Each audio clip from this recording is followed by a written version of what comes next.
Muy buen día, bienvenidos nuevamente a estas transmisiones en las que Alcaldes de México busca reflejar sucesos que afectan la vida de los municipios y estados del país.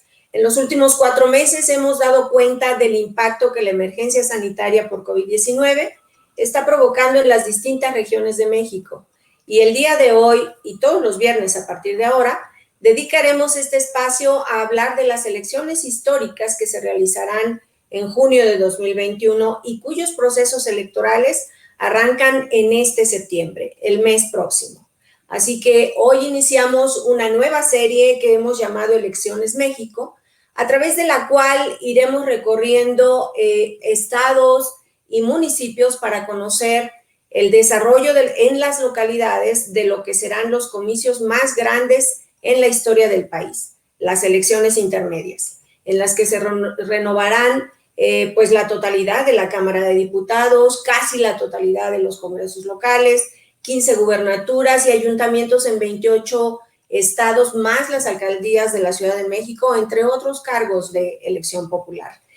Será un suceso histórico por la cantidad de cargos públicos que se van a elegir, pero también por la particularidad de que todo el proceso de preparación y quizás también el día de las votaciones se desarrollará en medio de la pandemia. 2 hechos inéditos a los que daremos seguimiento aquí, donde hablaremos de las reglas para estas elecciones, de los periodos, de los cambios que la emergencia sanitaria impone a campañas, a candidatos, a partidos políticos y a la propia ciudadanía.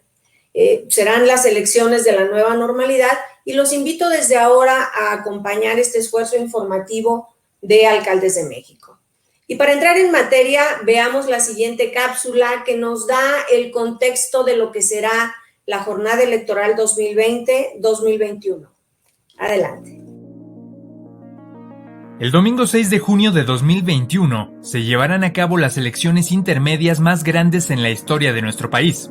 La ciudadanía elegirá a 3.528 representantes populares, entre ellos gubernaturas en 15 estados, 1.907 ayuntamientos, 16 alcaldías, 633 diputados locales de mayoría relativa y 394 de representación proporcional, además de 526 de otros cargos locales, entre juntas municipales, sindicaturas, regidurías y presidencias de comunidades.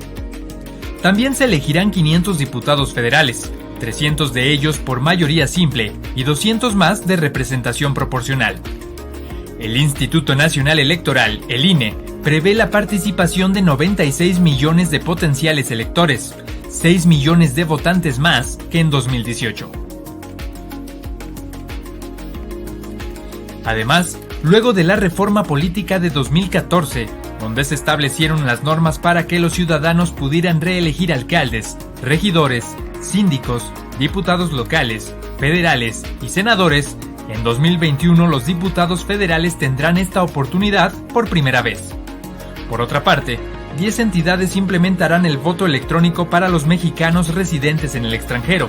Estos estados son Baja California Sur, Chihuahua, Colima, Guerrero, Michoacán, Nayarit, Querétaro, San Luis Potosí, Zacatecas y Jalisco.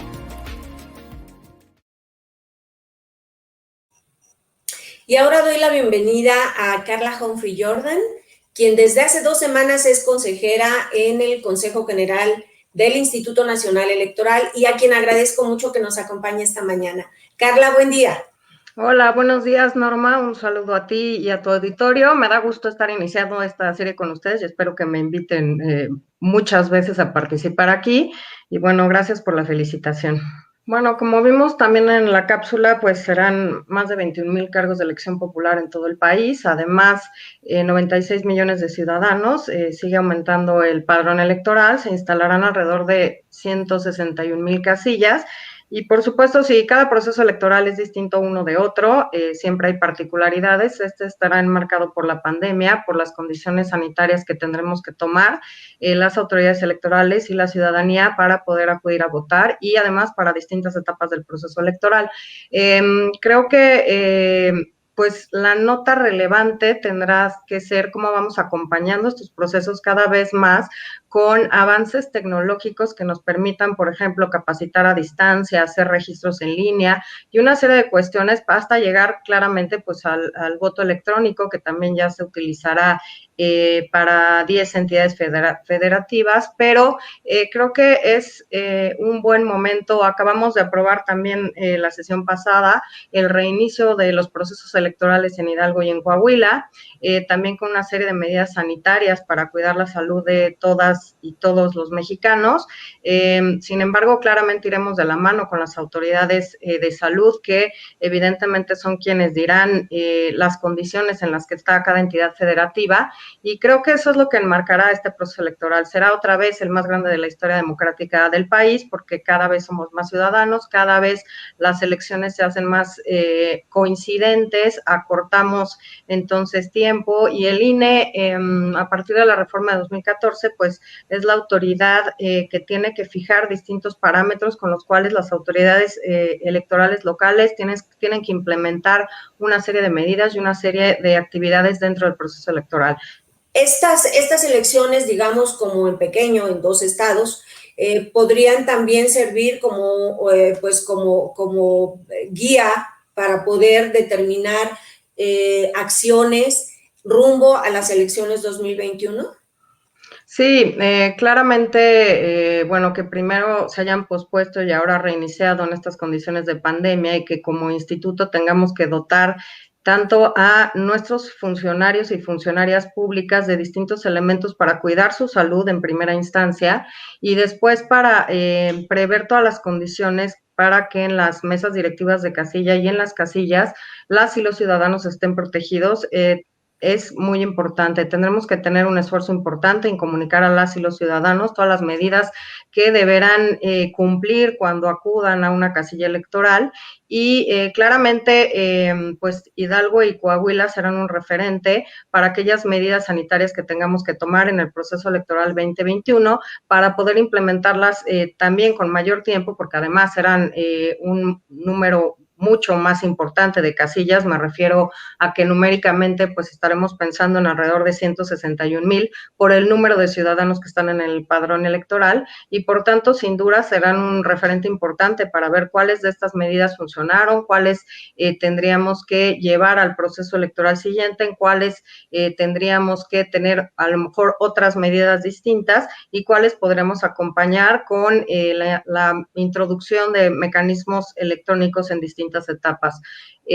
Sin duda, estos 2 primeros comicios son relevantes, entre otras cosas por las autoridades que se eligen claramente, pero también porque serán una guía, una pauta para nosotros y el resto de las medidas que tenemos que utilizar de cara a la elección de 2021. La tecnología nos va a ayudar a cortar plazos, a abatir costos, a hacer las distintas etapas de los procesos electorales más cercanas a los ciudadanos. Y creo que el INE está empezando a tomar una serie de medidas que tienen que ver con el uso de distintos instrumentos, como mencionabas, de capacitación para registro en línea de candidatas y candidatos, en fin, una serie de cosas que en una primera instancia permitirán pues llevar a cabo este proceso guardando las reglas que han fijado las autoridades sanitarias para distintas actividades. Creo además que será necesario que como país reflexionemos en un conjunto de cosas relacionadas con cómo es la convivencia social, cómo ejercemos nuestros derechos, y en particular en el tema electoral. Pues ya se han organizado elecciones en distintos países en este contexto de pandemia. Creo que como lo señalas, pues somos compañeras también en la lucha por el ejercicio de los derechos políticos de las mexicanas. Y en ese contexto es importante que en 2019 se aprobó la reforma que denominamos paridad total o paridad ya, y que además abarca los 3 poderes y los 3 niveles de gobierno. es una reforma constitucional del año pasado, y este año además hubo una reforma muy importante por la que estuvimos mujeres de distintas profesiones, de distintos intereses, me refiero en materias en las que se desarrollan sus capacidades profesionales, e incluso mujeres de distintos partidos políticos, impulsando desde 2000, más o menos 14, cuando se incorporó el principio de paridad en la Constitución, se visibilizaron mucho más los casos de violencia política, han ido aumentando los casos de violencia política, pero bueno, hasta el 13 de abril de este año se publicó en el Diario Oficial de la Federación todo, digamos, el marco, la normativa relacionada con la violencia política por razones de género, que implicó la modificación de distintas leyes, entre ellas claramente pues las que tienen que ver con el tema electoral. Gracias por habernos acompañado, Carla Humphrey. Muchas gracias, Norma. Por supuesto, un saludo a ti, también a tu auditorio, y encantada de seguir participando con ustedes. Muchas gracias.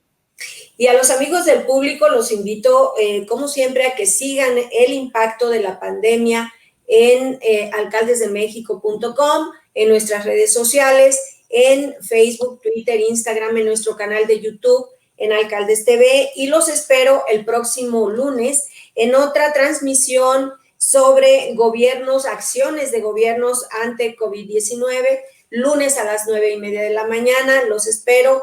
Por hoy ha sido todo. Recuerden, la emergencia continúa. Si pueden, quédense en casa. Hasta la próxima.